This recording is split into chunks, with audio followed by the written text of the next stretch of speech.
Hey, what's up everybody? Welcome to Rock and Groove. Today we're doing a review and a demo on the Flamma Reverb.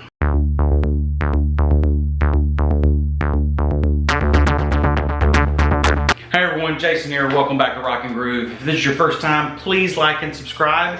If you're back, thank you so much for watching and thank you for coming back, listening to my voice and watching this face talk about these cool pedals. So today we're going to be doing a review on the Flamma Reverb. Now this is the second pedal that I'm doing a review over from Flamma. The other one is the Flamma Delay. You can catch that video up here. And that was a really cool pedal. I really enjoyed it. There's a lot of really good quality, especially from a pedal that come from Amazon. Man, the quality to me was superb. So I'm really excited to give the reverb a shot. I can tell you right now that the quality feels just the same, but I'm pretty picky when it comes to reverb. I have this particular sound in my head that I want, a particular, I guess you could say a demand. So I'm a bit more demanding and picky when it comes to my reverbs. I've played a lot of reverbs straight for like a spring, straight out of a Fender amp, a Vox amp reverb. I've done a lot of the other reverb pedals. I've dealt with like the ambient sounds, everything from room to hall. I've played a lot with those and I really love reverb. I think reverb is one of those types of effects to where you really never have to turn it off.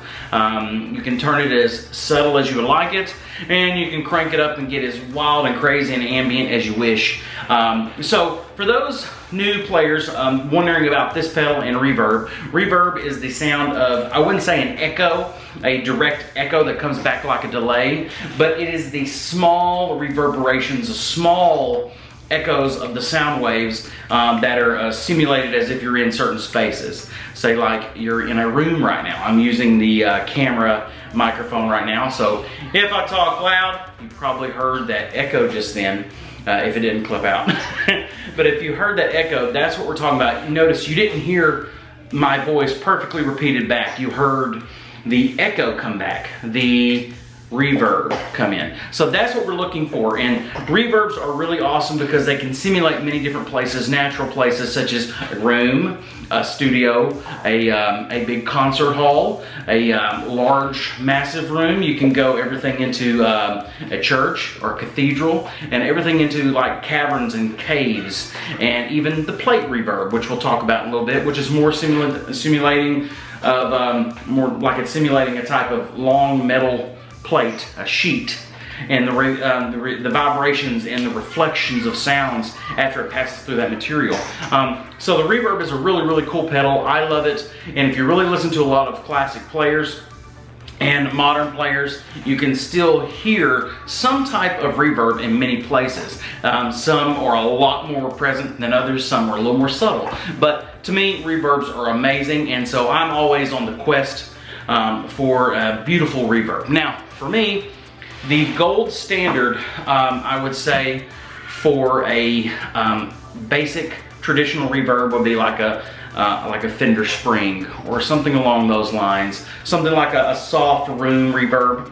And I'm not too much on the drip spring reverb. And you know, it doesn't have to sound too springy, but I like the real subtle, echoey reverb that you would find in a room. But definitely something I would say that would be into the Fender Spring reverb. I really enjoy those. And on the other end of the spectrum, something I absolutely love is the very deep, cavernous, ambient reverbs. And for my measuring stick for those types of sounds, it is definitely the Earthquaker Afterneath pedal. If you've never played that, it is expensive, like $200. One of the reasons I don't have it anymore is because I just couldn't, it was just hard for me to hang on to a $200 pedal. And you know, unless I'm playing professionally and touring and things like that, it's just hard for me to do something like that.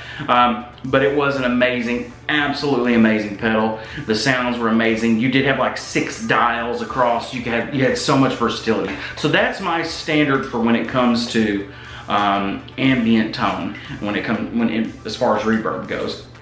So with that being said, I kind of have a high standard for reverbs for myself. So when we look at this pedal here, and we test this and demo this, I'm going to be looking for those types of sounds. Not perfect matches. I'm not looking for clones with this here. I'm just looking to see if this Flamma Reverb can give me what I want, knowing that I'm looking for everything from a basic reverb all the way up to a tradition or to an ambient cavernous type of thing. The other thing is that I'm really curious to see how this works, and I've discussed this with the Flamma delay, is that with this reverb we have 3 settings. And to me, when you have a small mini pedal and you really start to deal with a lot of different settings within a small reverb, it starts moving into more like a modulation pedal. I'm not saying this does yet, I'm just saying typically. And so your sounds kind of get a little artificial and really digital sounding. It just doesn't sound good. So I'm wondering if that's going to fall into this, or if this thing's going to give us a more natural, really good sounding, basic, authentic reverb sound. So I'm really excited to see how this does on that. As far as the construction goes, it looks awesome. It feels awesome. Everything looks good. It's just like the delay pedal. I don't see any concerns. Everything looks as it should. I don't see any weird, you know, sometimes with these you could tell they threw it together really fast. It doesn't look like that. It looks like it was put together correctly. The pots feel good. They turn well. The mix pot is a little tighter than the tone pot, but yeah, just a little bit, but it's not bad. It's not like a bad thing, it just feels fine. And then your main decay, the big decay, feels fine too. Okay, everything switches good. Another thing about these pedals that I really like, if you can hear it, there it is. It is not the click and the big pop. It's like a silent button, a lot like the Earthquaker pedals that I've played before. And some DC electronic pedals. It's just kind of like a very silent. Very nice there. And if you can get a close up here, if it'll get it focused on this and not me, there you are. There we go. So tell you what, as far as close-ups go, let me shut up. Let's get to a little close-up on the table. We'll talk about some more specs, and we'll just kind of get a real good close look on this and see how it looks. And then we'll get to a sound demo. All right, here we are. Let's take a look, real close look at the Flamma Reverb. Again, just like the delay, man, the packaging, you know, it comes, you know, as you slide out of this little sleeve here. Packaging looks really cool. Comes in this box here, which apparently, you know, does a really good job. Has a thick padding, you know, all that in there. It's your typical, try not to hit the camera here, your typical packing here. You know, sleeve there, which, like I said, I'm really impressed with that compared to, you know, some, you know, packaging like this stuff here, you know, you get from pedals on Amazon. Doesn't mean the pedals are garbage themselves, but I just feel like the packaging is something there to me. Just, that's a personal thing to me. So here we are, y'all. Let's take a close look here. See if I can get this up here. There we go. All right, so first of all, just the quality itself as a pedal, it's really good. The jacks look really nice. Nice there. Your pots, nice and smooth. Your mix here is a little bit tighter, I would say, than the tone, but it's not a bad thing. It doesn't feel like, oh, that thing's junk, it's garbage. No, it's a little bit tighter, but like I said, that might just be a little, you know, I'm nitpicking there. But anyway, looks good. Something I always like to check is how we're looking on the jack here. Jack looks good, just like the delay pedal. Really good quality. Everything's solid there. Nothing's moving around. I don't feel, you know, anything just jiggling. You know, everything feels really good and solid. It's a solid pedal there, y'all. So, all right. So looking up here, let me get a little closer again. All right, for our knobs, we've got your typical decay. That's going to be pretty much, well, let me say this, your mix, how much you're mixing the reverb into your playing itself, the decay, how long you want that thing to go, how long do you want the reverb to kind of be really quick and short, like you're in a smaller space, or do you really want this thing to ring out like you're in a larger space? And then your tone is what it is. It really takes more of a high end, your high frequencies to your lower frequencies there. I think there's a sweet spot. For me, it's typically around 12, 1 o'clock, no more than 2 probably. And then your mix and your decay, that just depends on what you want. There's your light right there. Obviously, it's a red light. But, you know, your settings, studio. There is your church in the middle, and then at the bottom is plate. So studio, I believe, is going to give us something along the lines of a room, maybe even everything from, hopefully what we're going to see here is anything from a small room to a larger room, maybe trailing off into like a hall. And then church. Church is anything what we would call cathedral, and depending on your type of reverb you're playing with. It's anything from just a large, echoey, hard surface type of, say, think of an old-fashioned cathedral, old-fashioned church. So I'm anxious to see how cavernous and how ambient that can get right there, okay? Also, the plate here, and plate is, it simulates, emulates, however you want to put it there, the effect of a reverb on a metal plate, a long metal plate. So it's going to have a metallic sound to it. The echo, when it coming back, the reverb coming back is going to sound metallic. It can be really, really cool. If you crank up your tone, it's probably going to get a little too much. Even your decay or the mix, it might get a little wildly. There's usually a sweet spot with those. Too much of it can get just too crazy. And then when you move on to other notes, it's just going to mix up into a big mess. So I'm anxious to see how that works. So that's exciting there. We're going to see how all these three play, how natural they sound. I will say too, if you can't really tell, the lighting in this room just really brightens everything up. This is more of a, I would say a sky blue, even though it looks more like a baby blue or something. I'm not crazy on what the name of these colors are. But anyway, that's that. Let's shut up. Let's get to it. I'm going to be running through my 2015 Fender Standard Strat, made in Mexico, and I'm going to be going through my PreSonus, well, into this obviously, and then into the PreSonus, into my AC30 mod inside of Logic. So let's get to it and see what it sounds like.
so my final thoughts. I really like this pedal. I thought this pedal, it was surprisingly good to me. Like I said before, I expected your settings to just kind of be maybe artificial and everything, and they didn't feel like that at all. I felt like every setting, the dials really had a lot of versatility, but at the same time, every setting was different, and it can go from, it's almost like they picked up from each other. Like when you were at the very end of the studio, moving to the bottom of church, you can almost tell it's like where the church begins is where the studio left off. And the same thing with the plate reverb. Where the plate reverb begins, it felt like the church was leading off in a way.